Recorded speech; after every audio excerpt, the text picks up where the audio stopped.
Majapahit, sebuah kerajaan besar yang pernah menjadi simbol kejayaan Nusantara. Pada abad ke-14, kerajaan ini mencapai puncak kekuasaannya di bawah kepemimpinan Hayam Wuruk dan Mahapati Gajah Mada.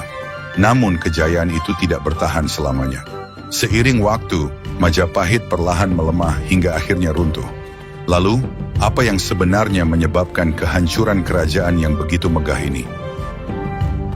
Majapahit mulai mengalami kemunduran setelah wafatnya Raja Hayam Wuruk pada tahun 1389.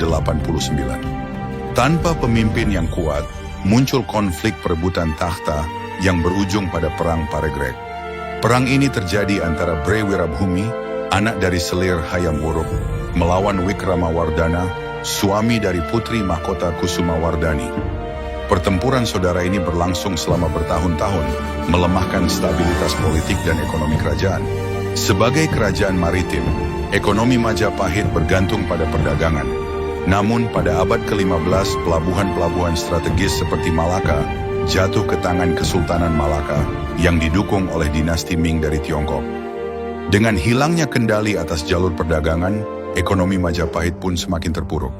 Pada saat yang sama, di berbagai wilayah Nusantara mulai bermunculan kesultanan-kesultanan Islam seperti Demak, Cirebon, dan Malaka. Pengaruh Islam semakin kuat di kalangan rakyat dan elit Majapahit, menyebabkan perpecahan di dalam kerajaan.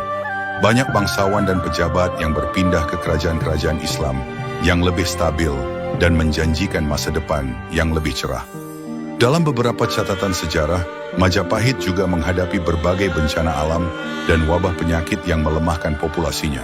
Hal ini semakin mempercepat kemunduran kerajaan yang sudah rapuh akibat perang dan konflik internal. Pada akhirnya, Kesultanan Demak yang didirikan oleh keturunan Majapahit yang telah masuk Islam, menyerang ibu kota kerajaan pada awal abad ke-16. Raden Patah, penguasa Demak, memimpin serangan yang menghancurkan sisa-sisa kejayaan Majapahit. Sejak saat itu, Majapahit hanya menjadi bagian dari sejarah yang tertulis dalam naskah-naskah kuno, seperti Nagara Kretagama dan Pararaton. Dari kejayaan yang begitu megah hingga kehancuran yang tragis, kisah Majapahit menjadi pelajaran berharga bagi kita semua. Tidak ada kejayaan yang abadi jika tidak dijaga dengan baik. Perpecahan, lemahnya ekonomi, dan munculnya kekuatan baru menjadi faktor utama runtuhnya kerajaan yang pernah menyatukan Nusantara. Namun, meski telah runtuh, warisan Majapahit tetap hidup dalam budaya dan sejarah Indonesia hingga saat ini.